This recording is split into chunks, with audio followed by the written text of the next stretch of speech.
Monuments to an Elegy, available everywhere music is sold, just released last week by legendary, landmark musical artist, Mr. Billy Corgan of the Smashing Pumpkins. He joins us this evening. What up, man? Can't believe I'm here. Yeah, I can't either. You're a beautiful lady, and there's been chasing me for 10 years. Yeah? Literally. Yeah? To come on the show. I know that. To come on the show. My wife is in the other room, so do you mean my wife or Ann? Ann. I haven't met. I haven't met your wife. I heard her on the podcast prior, as just your plug. It was a great podcast. Hey, well, yeah, we tried to knock it out of the park. I'm happier here. I certainly am, but it's one of those things like you got to do what you got to do to sell records nowadays, right? I mean, it's not like it used to be where you tour, you make good records, and you hope for the best. Yeah, I don't know. I heard you before, like you were talking about, like the critics list and stuff like that. Ironically, you mentioned Rolling Stone. Rolling Stone actually did a poll a couple years ago where they said to fans, name your top albums of the 90s. We were actually 2 of the top 10 albums of the 90s from the fans' perspective. Yeah. But critics, it's always been a hard slog. What is that? That's bizarre. It's a long ramble, but I think essentially somewhere along the 80s, early 90s, people thought they'd seen everything in rock and roll. Yeah. And they actually convinced themselves that nothing new can happen. So when you're outside of whatever particular box that they work in, they just cannot. They cannot accept it. You know what I mean? Yeah. And we purposely made a decision very early on that we were going to play contrarian to what we saw as a hypocritical system between the indie rock hipster world and the mainstream world. And as those divides have grown through social media and stuff like that, I mean, my role is essentially the same. You know what I mean? I go right up the middle and make fun of both sides, and they literally cannot contemplate why somebody would do that because in this society, fame is the ubiquitous currency. Yeah. So why would you basically shoot yourself in the head over fame? Right. They cannot. I don't know. We have a basically belt. It's a long story. I'll get into it about like my Hispanic on a commercial break. Okay. My Hispanic heritage. It goes back. Yeah, it's a long story. Yeah.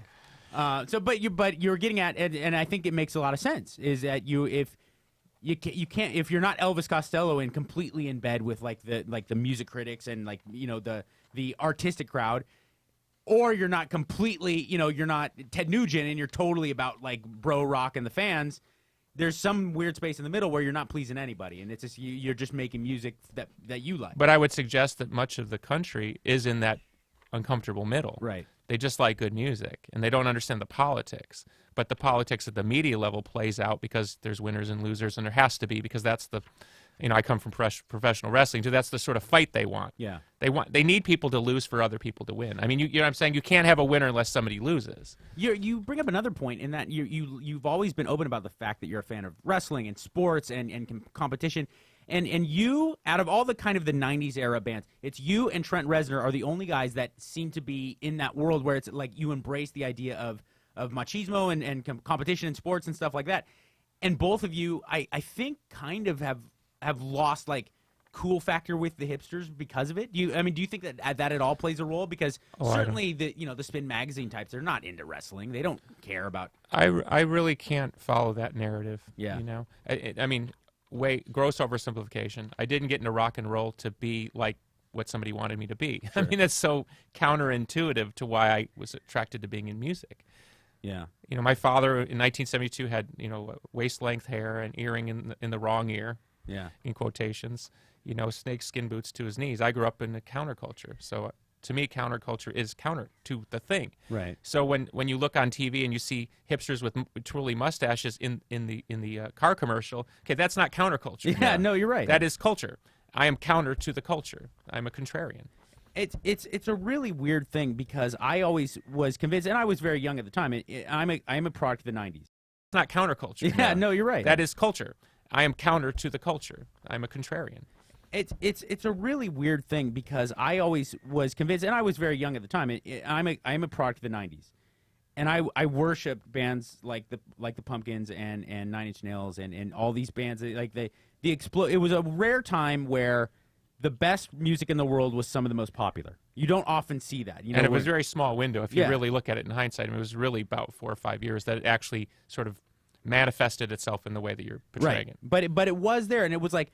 For a small, like a quick time, it was cool to be like I idolized rock stars. I felt like I could be a part of like the thing that I looked at in movies in 1976 and you had, or 73, and you had like a Zeppelin. You had like a Zeppelin poster on your wall, and you listened to the records, and you loved it, and you lived it.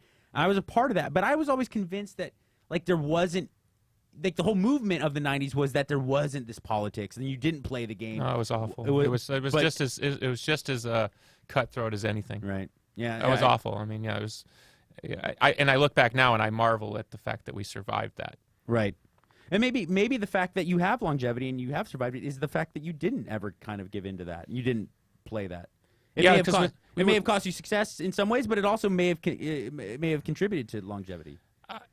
I mean that political game, which has become even more crazy with social media. I mean, I just can't roll with that. Yeah. I mean, that's a pathos that I cannot follow. Yeah. That is. I mean, look, I got crooked teeth. I got a funny voice. You know, I mean, I'm 6'4". I stoop. You know what I mean? It's like, what am I supposed to do? All seriousness aside, do you think that ever played a role with you not being like a media darling? What's the that? fact that you weren't ever classically handsome, and you didn't embrace the idea of being. And then when it became an issue, you shaved your head as a major fu. You know, like you kind of embraced the idea of not physically embodying what they thought of as a rock star. Yeah, I don't know. I mean, I can't. This is why Dr. Drew's here. I mean, I can't. I cannot peer into the mind of man. As we're all aware. I mean, it's a projected business. Yeah.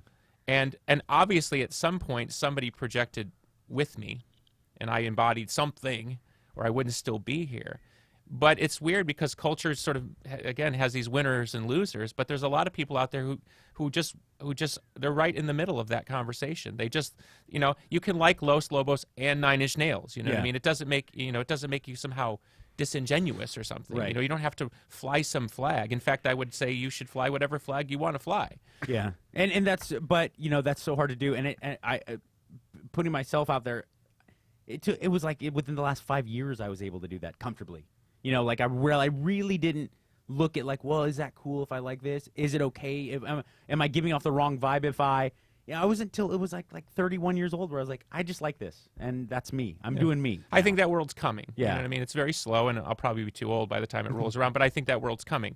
I think, and that is obvious. For me, it's a bigger component of the culture and the commercial culture that's sort of sitting there inert. Yeah. And is ignored by the record business and the movie business commonly, because they're all running towards these, you know, pornography moments of whatever. I don't have to ramble on about that. I mean, that's exactly right. low-hanging fruit. I couldn't agree with you more, though. I mean, it's like, to use a sports analogy, everyone's looking for like the home run highlight reel clip. They're not looking for actual kind of entertainment. Hey, there's no shame in being a doubles and triples hitter your whole life. Yeah. You know what I mean? It'll get some people in the Hall of Fame, too. 1-800-LOVE-191 is the number. Billy Corgan is our guest this evening. Hello, Lauren. Lauren? Caller who goes by Lauren. Hello? Hey there. Yes. Hi. What's up? I had a question for Dr. Drew. So, I'm 4 months pregnant now, and ever since I found out I'm pregnant, my boyfriend, we've had sex like maybe 3 times, and I think he's like just freaked out and thinks he's like hurting the baby, and I just need to give him some reassurance that everything's okay, or is there any truth to that? No, there is no truth to it. Most pregnancies you can have sex right up onto the end. In fact, in your 3rd trimester, one of his many, many jokes on humanity, that's when you'll really want to start having sex. Yeah. Well, but Drew, are we sure? Lauren, was he open about the fact that that's why he doesn't want to, because he thinks he's going to hurt the baby?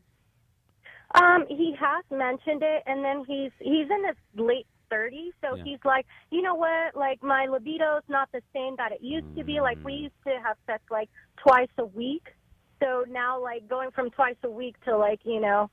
You need to talk to him. Yeah. Listen, some guys freak out when their sexual partner becomes a mom. That distorts their It changes perceptions. things. A lot of guys are like that. I'm not, but a lot of guys were. A lot of guys that way. A lot of guys find pregnant women unattractive. There are just as many guys that find. That's one of my fears. Well, too, but that he, doesn't find me hot anymore. Some guys. Well, know? that's just during the pregnancy, and some guys are just that way. And other guys, more guys find women very appealing during pregnancy. But you need to really talk with them and see what's going on. And maybe it's some primitive, weird fear that he's going to hurt the baby, which is totally ridiculous. And my other question, is it safe to use a vibrator during pregnancy? You're all fine. You're all good. Just Okay. make sure you don't have any if you have preterm labor, then talk to your gynecologist, your obstetrician. Okay. Oh, okay. All right. Okay. Thank All you. right, well- 1-800-LOVE-191 is the number. Coming up, boys, we're going to talk about home remedies to possibly prevent whiskey dick. No. I mean, possibly. thank God we But have. not drinking. But then also the open forum we came up with. Yes. Well, Dr. Drew, to be fair, we didn't come up with Yeah, it. we did not. Kelly Potters on Twitter, at Kelly Potters. One night stand disasters. What did you do in the morning? Yeah. What happened the next day? Fantastic. Yeah, it's perfect. We've got to tell the story of me introducing myself to the girl. Oh. Is there any more of the... That's the most brutal of all time. 1-800-LOVE-191 is the number. Monuments to an Elegy is the newest album from the Smashing Pumpkins. Billy Corgan, nice enough to join us this evening. 1-800-LOVE-191 is the number. It is Loveline. One call is all it takes. 1-800-LOVE-191. 1-800-LOVE-191. Start punching in the numbers now so you're ready when Loveline returns. Tune in on Real Self-Knowledge.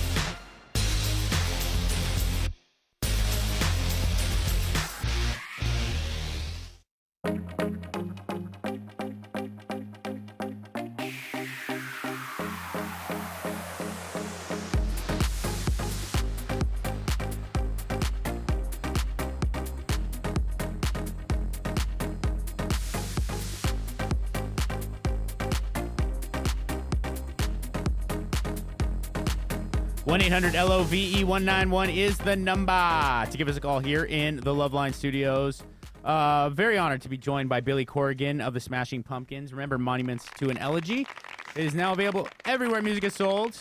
And earlier in the show, Dr. Drew, I was alluding to it, and I completely lost myself. You gagged. But Fonda, the beautiful Fonda Theater, tomorrow night, you can see the Smashing Pumpkins. If you're listening Oh, here in nice. Southern California, Cool. you must get yourself some tickets and go to that show.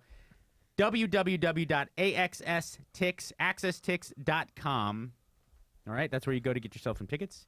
And that's tomorrow night. That will be the 16th of December for those of you listening on podcast here in Los Angeles, Tuesday night. It's funny. I was just telling you off the air that you guys were awesome last night at the Acoustic Christmas, and I wasn't just saying that to blow smoke. I mean, you really was just so impressed that, like, here's my thing, and I feel like since I'm lucky enough to be talking to you, I might as well ask you, is that I feel like the Smashing Pumpkins are at their best when they're doing some more like ethereal, maybe softer, more exploratory music, you know? But at the same time, like, you could really tell on stage last night, like, you still love to rock. Like, you still love to, like, get fuzzy and, like, really have heavy songs. I mean, is that true, or is that just you putting on a show and trying to please? Oh no, I personally like the full range, Yeah. dynamic range. Unfortunately, the world has moved into these codified ideas about what alternative music is. Yeah. So if you stray outside those lines, they treat you like you're an alien. Yeah. So it's more and more difficult to play all the diverse styles that I like to play.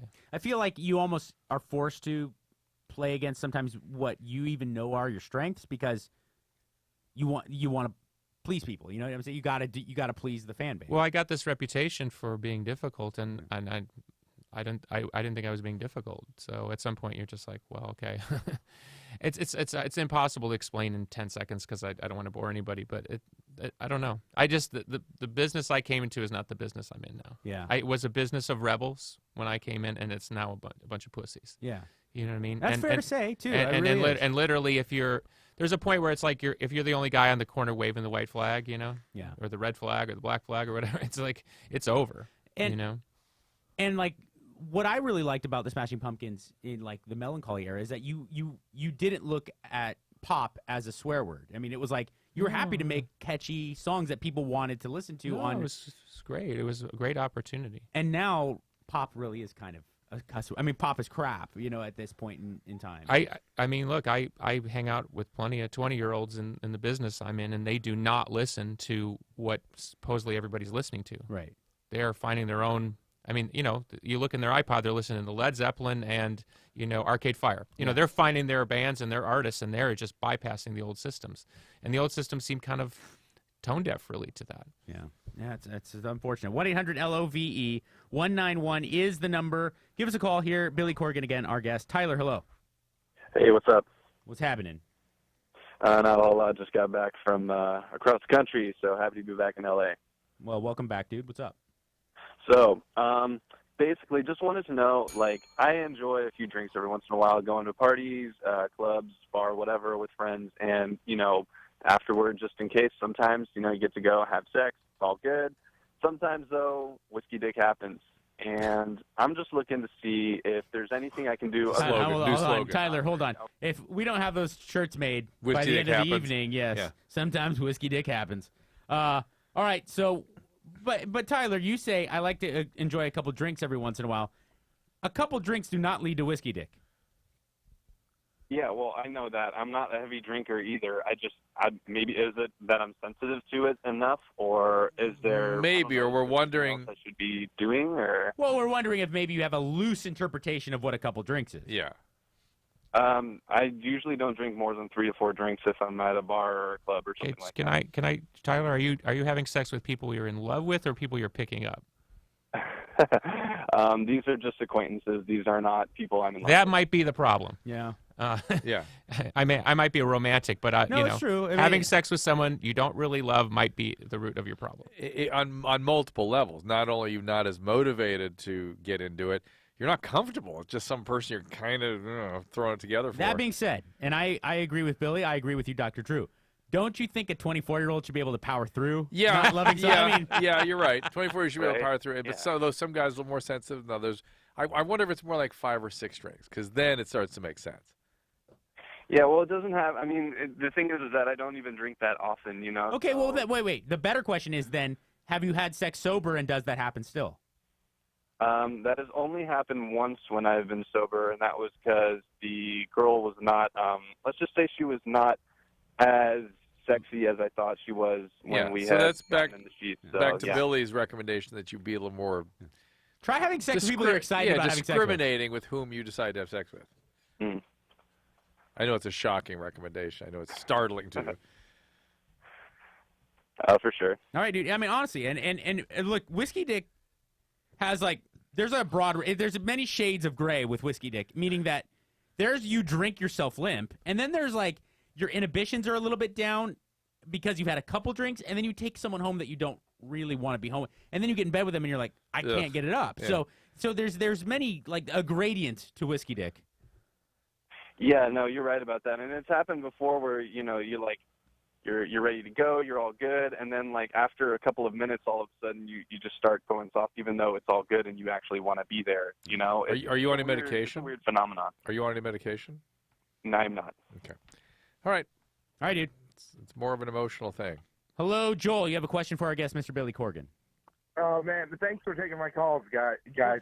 Mike, you're a god. Dr. Drew, you're a passionate man from the 2 extra passionates there. So very passionate. But, hey, Billy, how's it going, man? It's going good. It's an honor to just talk to you. 22, and I just grew up with your music and, be cheesy and everything. But I just had a couple of questions for you, if that's all right.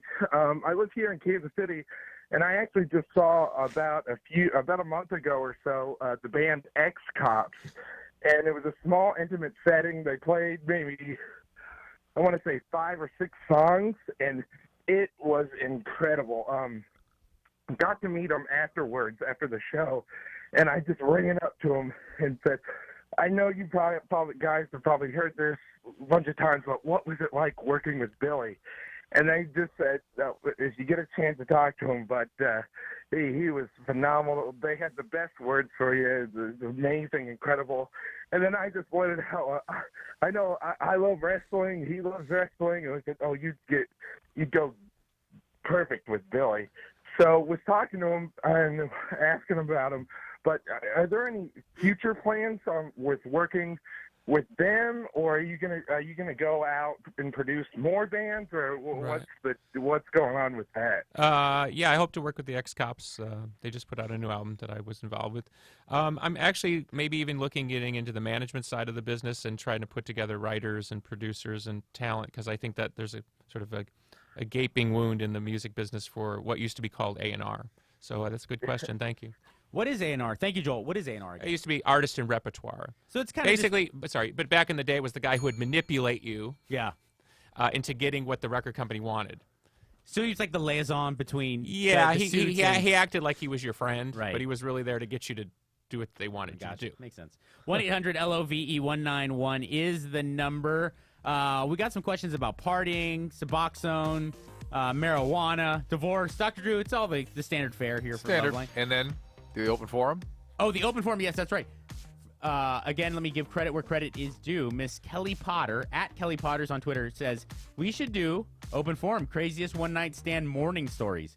So you get that crocodile arm where you wake up and you're like, oh, how do I exit this situation? And can't figure out how to. And I will tell you the worst story ever. The only thing, out of years of drinking and smoking crack cocaine for breakfast, the one thing I'm ashamed of, I will tell you about after the break. 1-800-LOVE-191 is the number.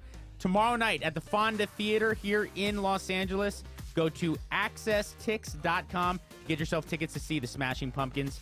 They were excellent last night at the K-Rock Almost Acoustic Christmas, and I'm guessing they will be even more excellent tomorrow night. Any chance you have Brad Wilk on drums for you, but any chance the guy who played studio drums maybe ride his Harley on over and play some drums with you? Yes, we're trying to get Tommy over for the That's gig. right. Tommy Lee played drums on studio albums. 1-800-LOVE-191 is the number. It's Loveline.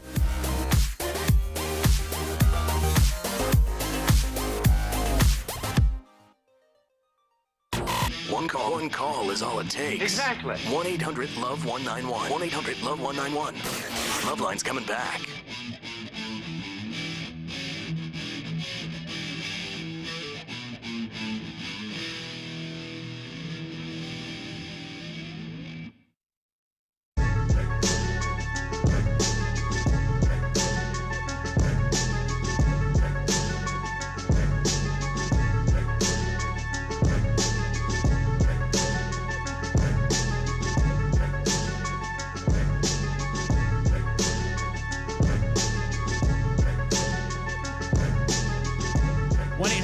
LOVE191 is the number. Billy Corgan of the Smashing Pumpkins joins us this evening. We're going to hear Drum and Fire a little bit later on the show off the new album, which is available everywhere music is sold. Monuments to an Elegy.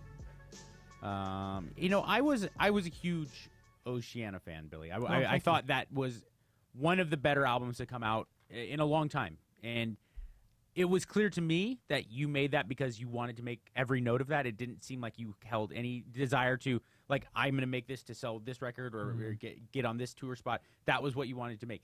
Did you get any backlash? Did you get any negative feedback or any type of sour taste in your mouth from the experience of making that record, which was very experimental and really courageous, I thought, in 2012? Was there any kind of negative? There's been backlash in every album I've ever made. Really? Ugh. Yeah. Even Including the quote-unquote classics. Yeah.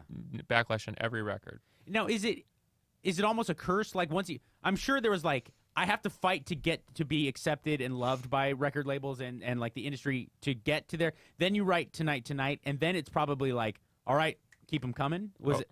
No, it was long before that. Okay. Yeah. But no, the minute you have success at the highest levels, I always tell people, kids that want to get in the business, I say, be careful what you wish for, because the minute you have any success, the clock starts ticking.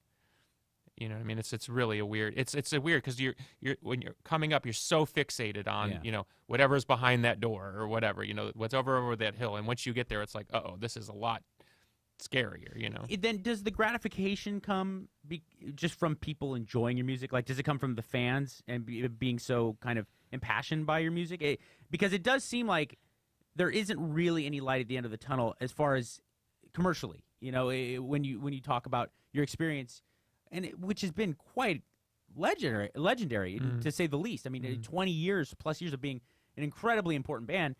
It doesn't seem like there's a lot of gratification commercially, but is there that gratification at least personally, knowing that you get to I change think people's lives with your music? Yeah, it's a nice question. I think I'm at least now at a point where I trust the music's going to endure. A 1,000 years, no, but I mean it's going to endure at least I think through my lifetime.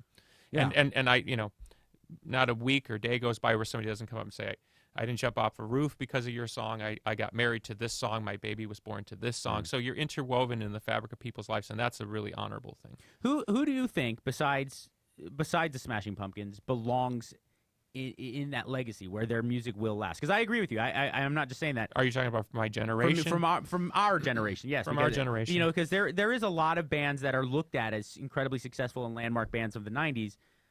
Who do you? I personally believe that Nine Inch Nails and Smashing Pumpkins will be played. You know, in 20 years they'll be on the oldie station. You know, they are they're gonna stand the test of time. Do you agree with me that Nine Inch Nails, and do you have any other opinions on other bands? I think the crop of the most important bands from that era, Pearl Jam, Nirvana, Pumpkins, Alice in Chains, Hole, Nine Inch Nails.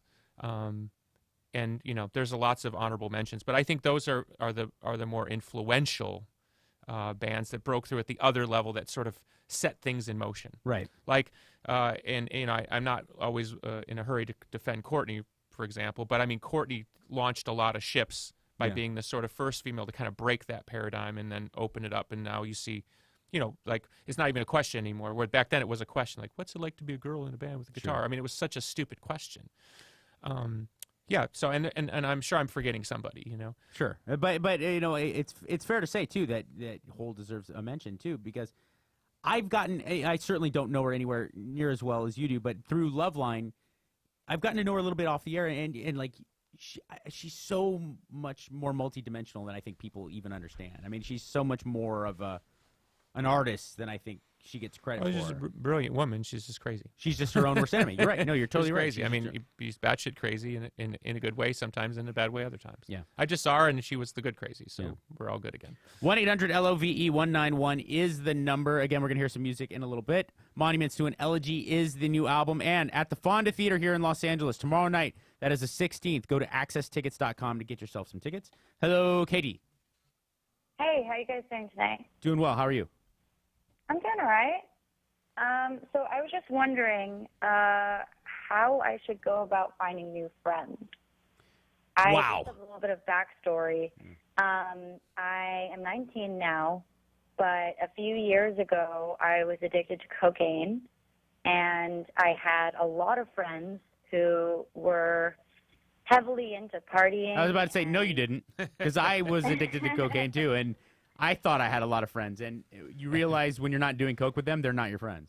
Yeah, exactly.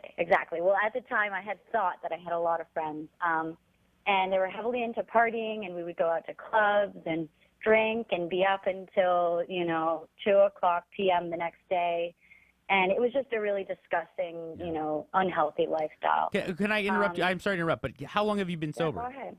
Or are you sober? I've been sober for, let me think.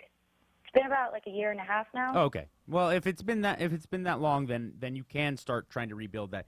But I was going to say, if it hasn't been a year yet, don't even worry about that. It'll kind of come. You just kind of work on your recovery, and then after that, everything else happens. What I find strangest about the way you're talking, though, it's like, well, years ago, 19. Well, she's were 19. you 11? No, you're talking about a year and a half ago when you were 18. Yeah. And like, will I ever find friends again? I'm 19. Will it ever happen?